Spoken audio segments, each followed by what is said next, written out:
자, 그럼 2024년 5월 셋째 주 싱가포르 순복음교회 이 11시 대예배 설교 본문을 말씀드리고 함께 읽어보는 시간을 가져보도록 하겠습니다. 오늘 설교 본문은 신명기 6장 13절이 되겠습니다. 신명기 6장 13절을 다 같이 한 목소리로 읽어보도록 하겠습니다. 내 하나님 여호와를 경외하며 그를 섬기며 그의 이름으로 맹세할 것이니라. 아멘. 감사합니다. 자, 저는 방금 우리가 함께 읽은 신명기 6장 13절 이 구절을 가지고 예배는 섬김이다 라는 제목으로 잠시 말씀을 나누어 보도록 하겠습니다. 5월과 6월은 섬김에 대해서 설교하고 예배를 드리고 있다라고 이미 말씀을 드렸잖아요. 자, 지금은 사라졌는데요. 예전에 서울의 신촌에는 기독교 문화 카페가 한 군데 있었습니다. 제 기억에 한 5층 건물이었는데 4층과 5층을 쓰고 있었고 5층에는 공연장이 있었거든요. 근데 카페 이름을 제가 잊어버렸어요. 어쨌든 그 공연장에서 CCM 가수들이 콘서트도 하고 그리고 당시로서는 뭔가 문화공간으로서 꽤나 획기적인 사역의 장이 아니었나 하는 생각이 들 정도였는데요. 더 인상적이었던 것이 하나 있습니다. 그곳에서 일하는 스태프들이 입었던 티셔츠에 다음과 같은 글귀가 적혀 있었던 것이 기억에 많이 남습니다. 뭐라고 적혀 있었느냐? Serving you is my service 라는 문장이었습니다. 당신을 섬기는 것이 저의 예배입니다. 이런 글귀였는데 그것이 참 많이 와 닿았던 기억이 있습니다. 누군가를 섬기는 것이 예배다라는 생각. 그러니까 섬기는 것과 예배하는 것이 뭔가 맞닿아 있다라는 느낌을 주는 그런 글귀로 기억을 합니다. 그리고 한참 찬양팀 리더를 하고 있었기 때문에 예배나 찬양과 뭐 이런 것에 관심이 많았고 그런 서비스, 워십 이런 단어만 보면 한참 주목하던 때였기 때문에 대단히 솔깃하고 마음에 많이 와닿기도 했고 그랬습니다. 자, 그런데요. 섬기는 사람이라고 하면 어떤 단어가 떠오르시나요? 집사라는 단어를 떠올리게 될 겁니다. 자, 그러면 집사라고 하면 우리는 당연히 교회 공동체니까 어떤 직분으로서의 집사님 이런 생각을 하기가 쉽지만 일반적으로 사람들이 집사하면 떠올리는 이미지가 있습니다. 아마도 이런 분들을 생각하기 쉽지 않을까 싶습니다. 어떤 좀 호화로운 집이나 그룹의 총수 정도의 집에 있을 법한 제대로 정복을 갖춰 입고 집안일들을 도우는 사람들을 집사라고 부르죠. 아니면 요즘 고양이를 키우시는 분들을 집사라고 부르기도 합니다. 반려묘의 집사로 살아가는 누구누구입니다 라고 인스타그램 소개글이나 유튜브 소개글을 적어놓은 것을 본 일이 종종 있습니다. 교회에 있는 집사님들에 대한 이야기는 조금 이따가 말씀드리도록 할 테고 지금 그림으로 보았던 집사님들의 공통점이 있죠. 섬기는 자들이라는 겁니다. 집안을 돌보고 섬기는 사람도 집사라고 하고요.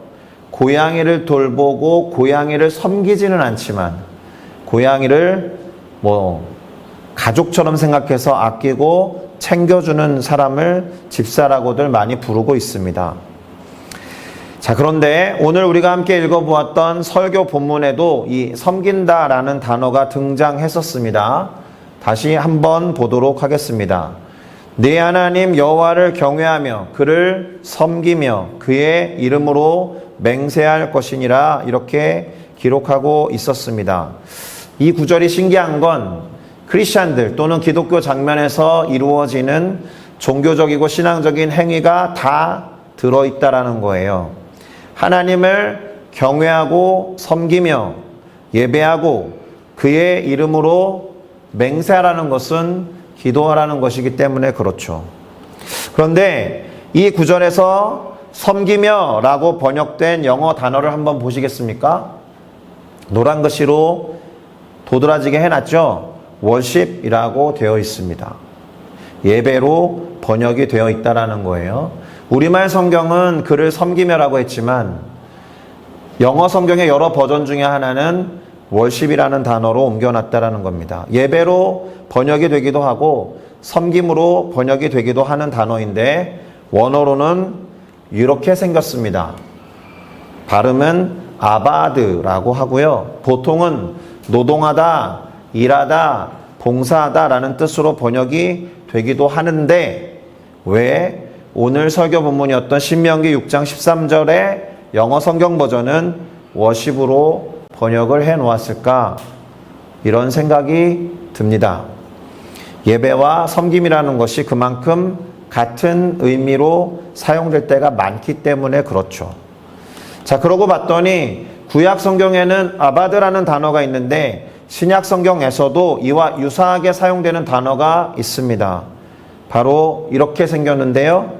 라트레오라고 발음하는 단어예요. 이 단어도 섬기다 라고도 번역이 되지만 예배하다 라는 단어로도 번역이 됩니다. 이 단어를 사용한 구절을 하나 살펴보도록 할 텐데요. 빌립보서 3장 3절입니다. 제가 읽어드리겠습니다. 하나님의 성령으로 봉사하며 그리스도 예수로 자랑하고 육체를 신뢰하지 아니하는 우리가 곧 할례파라.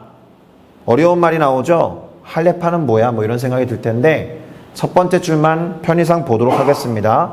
하나님의 성령으로 봉사한다라고 할 때에 이 단어가 바로 라트레오라는 단어였고요. 영어 성경은 역시나 워십으로 번역을 해놓았습니다.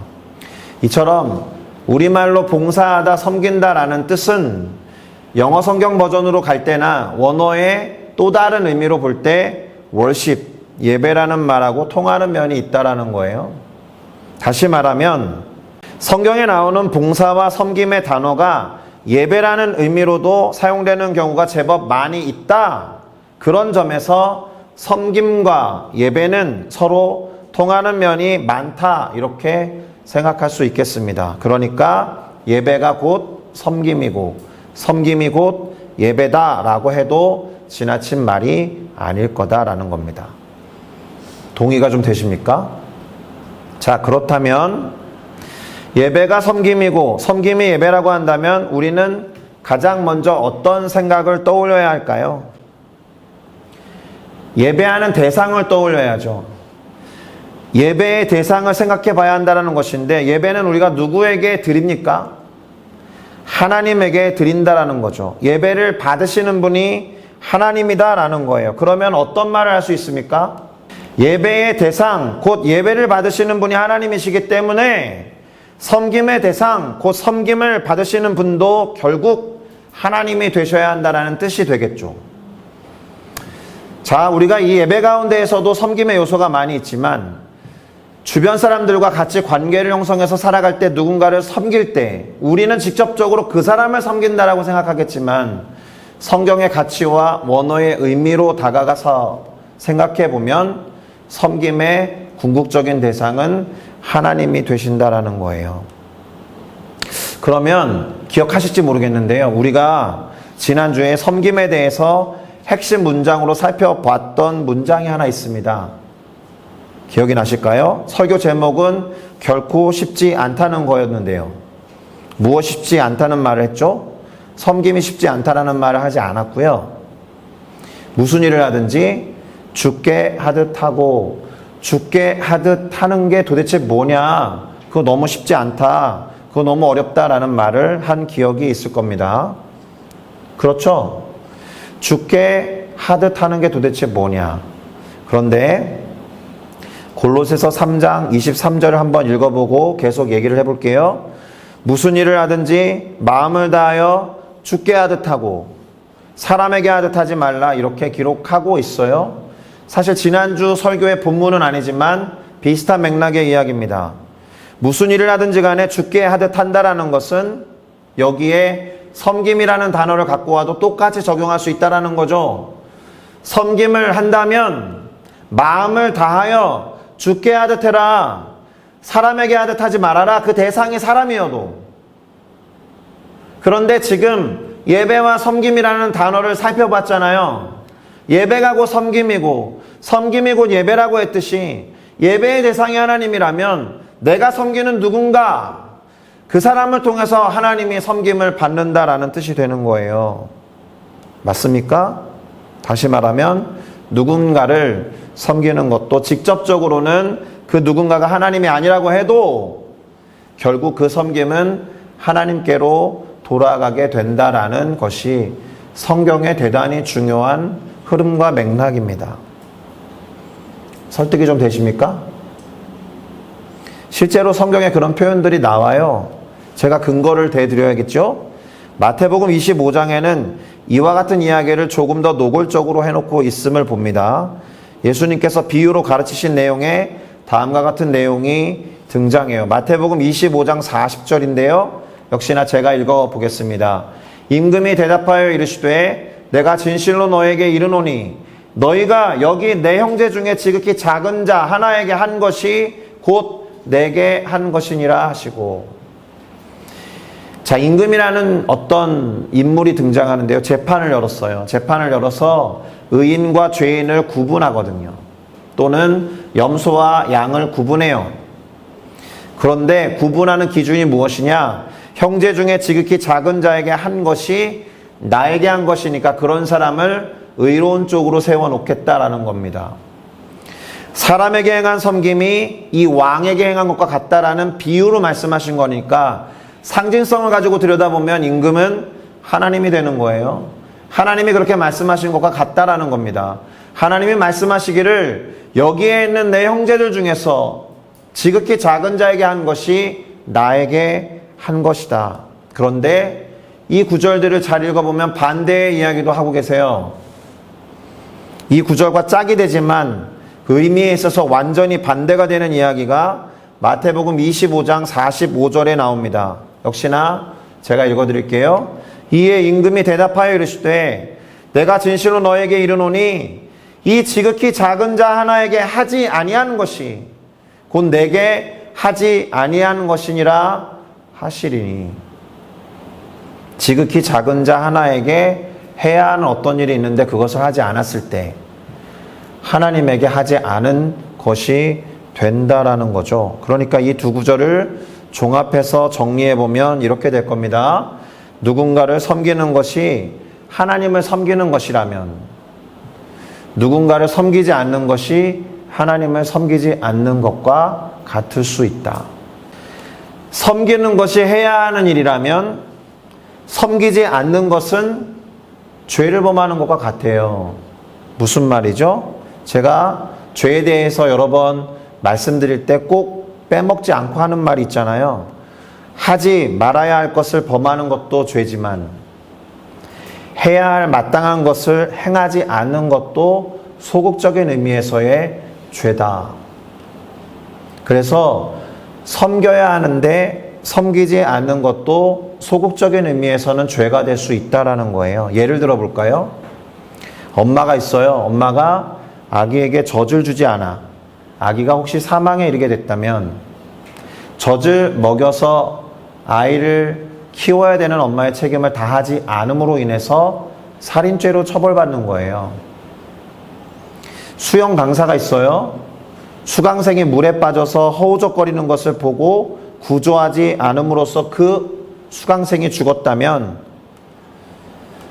살인죄에 해당합니다. 어려운 말로 뭐라고 하느냐? 부작위. 하지 않음으로 인해서 벌어진 일, 그것에 대한 살인죄를 묻게 되어 있습니다. 하지 말아야 할 것을 범하는 것을 적극적인 죄, 자귀에 의한 살인죄, 자귀에 대한 어떤 다른 죄라고 말하는 것과 마찬가지로 해야 하는 것을 마땅히 하지 않았을 때 부자귀에 의한 소극적인 죄에 해당해서 처벌은 같아요. 프랑스나 독일에서는 이러한 법을 확장해서 그런 법이 있는 거 아십니까? 지나가는 사람이 위기에 빠져 있는데 그것을 보고 모른 척 한다면 처벌하는 규정이 있어요. 그 법률의 이름은 선한 사마리아인의 법. 성경에 근거해서 만들어 놓은 법입니다. 자, 그래서 그랬는지 방금 읽었던 이 마태복음 25장의 마지막 구절에는 다음과 같은 무서운 말씀을 기록하고 있습니다. 마태복음 25장 46절인데요. 그들은 영벌에, 여기에서 그들은 해야 할 것을 하지 않은 자들, 그들은 영원한 형벌에, eternal punishment라고 되어 있죠. 그리고 마땅히 행하여 하나님을 섬긴 자들은 영원한 생명에 들어간다라고 되어 있습니다. 이 구절을 통해서 알 수 있는 게 있습니다. 모든 인간은 영원한 삶을 산다는 거예요. 영생해야지 이게 아니고요. 우리에게는 영원한 삶이 이미 주어져 있어요. 다만 그 영원한 삶을 어디에서 보낼 것이냐, 그 영원한 삶을 누구와 함께 보낼 것인가에 따라 천국이 될 수도 있고 지옥이 될 수 있다는 거죠. 그 영원한 삶을 벌을 받으면서 이 벌이 끝나지 않고 영원히 죽지도 않고 산다. 그것이 지옥인 거예요. 아니면 생명을 누리면서 행복하게 하나님과 함께 보낼 것인가. 이 차이가 있을 뿐 모든 인간 영혼들은 영생합니다. 이러한 차이에 대해서 우리는 조금은 진지하게 생각해 볼 필요가 있다는 거예요. 그러니까 하나님을 어떤 형식과 행위를 가지고 예배하고 섬긴다라고 하면서 이웃을 돌보지 않고 이웃을 섬기지 않고 마땅히 보살피고 챙겨야 할 사람들을 무시해서는 안 되는 거예요. 그 예배는 가짜입니다. 예배가 섬김이고 섬김이 예배인 경우에 이곳에 나와서 두 손을 거룩하게 들고 하나님 예배합니다라고 하면서 오늘 이 모임을 끝나고 집에 돌아가면서 누군가가 도움을 요청했는데 그냥 무시하고 지나가신다라면 이 오전에 드렸던 예배는 과연 어떤 의미가 있겠는가 생각해 보셨으면 좋겠습니다. 이거 예수님께서 가장 싫어하시는 거거든요. 바리새인이라는 사람들이 외식하고 가식하는 것, 그 당시에 헐벗고 굶주렸던 사람들을 돌보지 않은 것, 자기들의 배만 채웠던 것, 그러면서 남들이 보는 앞에서 크게 기도하고 남들이 보는 앞에서 큰 제물을 드리는 것처럼 보였을 때 예수님께서 크게 책망하신 것을 다 아실 겁니다. 예배가 섬김이고 섬김이 예배이기 때문에 그렇게 비판하신 거예요. 예배한다고 하면서 섬기지 않고, 이것도 문제지만 섬긴다고 하면서 섬김을 받으셔야 하는 하나님을 예배하지 않는 것도 대단히 이상한 것이다. 그래서 예배와 섬김은 함께 가는 겁니다. 할렐루야. 자, 이제 고양이를 키우는 집사, 큰 집에서 일하는 집사에 관한 이야기가 아니라 우리 교회 공동체에 꼭 필요한 집사님들, 그분들에 관한 이야기를 하면서 설교를 마무리해 보도록 하겠습니다. 교회에서 흔히 부르는 집사는 이렇게 불리우죠. 영어로는 디콘 또는 디코니스라고 불립니다. 남성형, 여성형이 있는 거죠. 이 단어가 어디에서 왔느냐? 헬라어에서 왔습니다. 그리스어에서 왔는데요. 이렇게 생겼습니다. 디아코네오라는 동사에서 왔는데 이 단어가 갖고 있는 뜻 자체가 수중들다, 섬기다, 봉사하다라는 뜻이에요. 그리고 이 단어가 등장하는 대표적인 구절 한 군데를 찾아서 읽어드리겠습니다. 사도행전 6장 2절에 보니까 이런 내용이 기록되어 있습니다. 12명의 사도가 모든 제자들을 불러 말했다.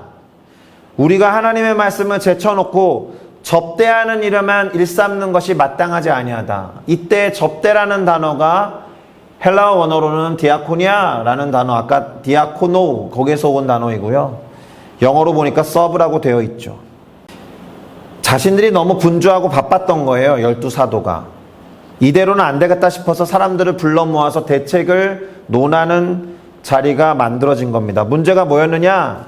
자신들이 하나님의 말씀에 더 집중하고 하나님의 말씀을 풀어서 설명하고 전도하는 일을 하는 것보다 누군가를 접대하고 봉사하고 섬기는 일만 하는 것이 옳지 않다라는 거였어요. 그래서 어떻게 하기로 했는지 한번 볼까요? 그 다음 두 구절인데요. 역시나 제가 읽어드리겠습니다. 형제들아, 너희 가운데서 성령과 지혜가 충만하여 칭찬받는 사람 7을 택하라. 우리가 이 일, 뭐겠어요? 접대하는 일, 섬기는 일을 그들에게 맡기고 우리는 오로지 기도하는 일과 말씀 사역에 힘쓰리라 하니. 구제하고 접대하는 일을 전담하는 일꾼들을 택해서 뽑기로 한 거예요. 그리고 그 일꾼들을 집사로 부르게 된 유래가 된 겁니다. 제자들로 하여금 접대와 섬김, 봉사하는 일보다 기도하는 일과 말씀 사역에 힘쓰기 위해서 돕는 자들을 세운 것처럼 보이죠. 접대와 봉사와 섬김을 전담하는 사람들을 따로 세웠던 것처럼 보이죠. 그런데 반드시 짚어야 하는 것이 있습니다. 만약에 구제나 섬기는 일이 말씀이나 기도보다 중요하지 않다면 그것을 전담하는 7명의 일꾼을 세웠을 리가 없죠. 어떻게든 구제하고 섬기는 일이 중요했기 때문에, 그것도 무시할 수 없기 때문에 그것을 전담하는 사람들을 집사라는 타이틀로 뽑은 거예요. 그러니 구제와 섬김이 결코 기도나 말씀보다 중요하지 않다라는 의미가 되는 건 아닙니다. 또한 이 구제를 담당하는 7명의 일꾼을 그저 오늘날 교회에서 흔하게 부르는 집사님 이렇게 생각하고 가치를 평가절하해서도 안 돼요. 거의 12사도에 준하는 리더십을 가졌던 분들입니다. 대표적인 분이 스데반이에요. 스데반이 누굽니까? 최초로 순교당한 분입니다. 이분이 접대하고 봉사하다가 순교당한 게 아니에요. 하나님의 말씀을 풀어서 전하고 전도하고 기적을 일으키는 것을 보고 당시의 종교 지도자들이 이 사람을 끌어다가 네가 전하는 예수의 도를 전하지 말라라고 했을 때 그럴 수 없어서 끝까지 믿음을 지키고 자신에게 맡겨진 사명을 감당한 뒤에 순교를 당하고 그 순교로 인해서 예루살렘의 박해가 최초로 벌어집니다.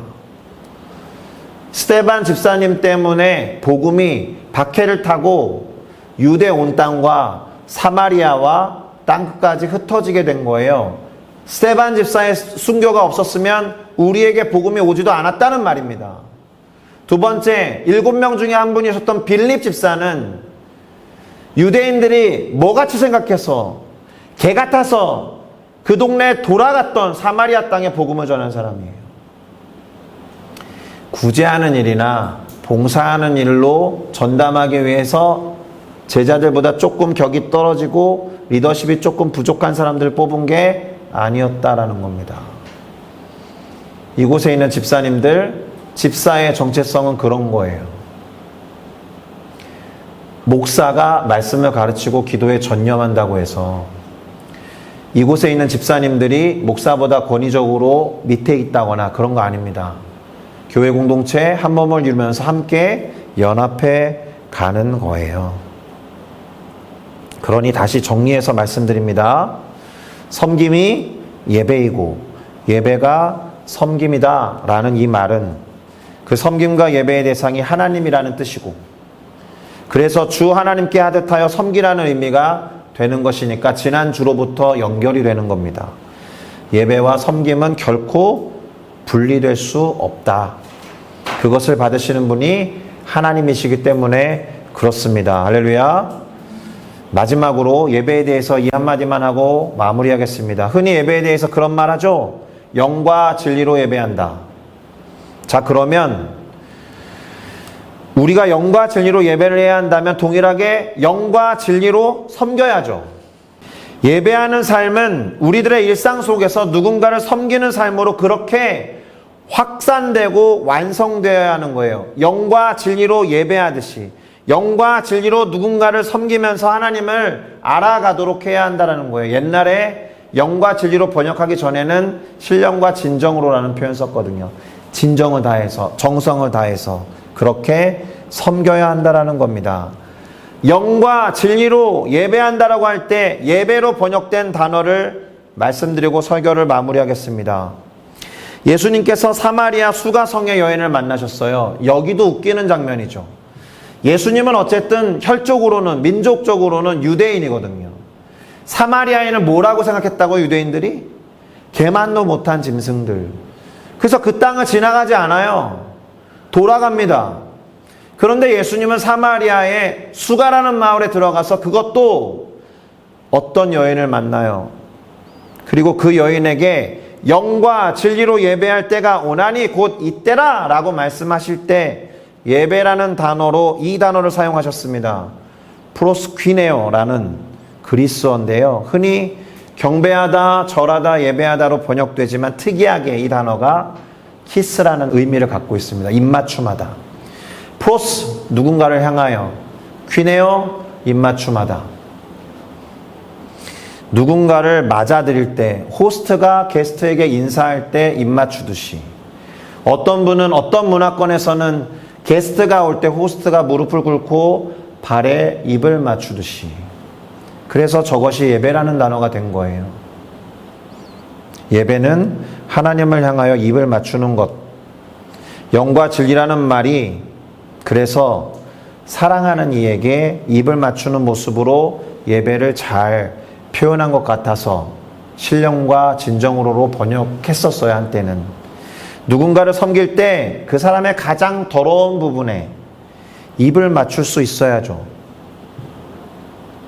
볼에 입을 맞추고 맞이하면서 환영하고 안아주는 것이 프로스퀴네오라는 단어입니다. 기억하셨으면 좋겠습니다. 하나님께 대하듯 섬겨야 하는 이유는 다시 말씀드립니다. 섬김이 예배이기 때문에, 그 예배가 하나님을 높이는 것이기 때문에 그렇습니다. 또다시 우리는 죽게 하듯 하라 라는 말씀 앞에 서게 되죠. 섬김이 그래야 한다라는 것을 오늘 말씀을 통해서 예배가 섬김이고 섬김이 예배라는 말로 인해 우리의 섬김이 하나님께로 향하는 것이니까 누구를 섬겨도 하나님께 하듯 해야겠구나 라고 분명하게 와 닿기를 예수 그리스도의 이름으로 축복합니다. 기도하시겠습니다.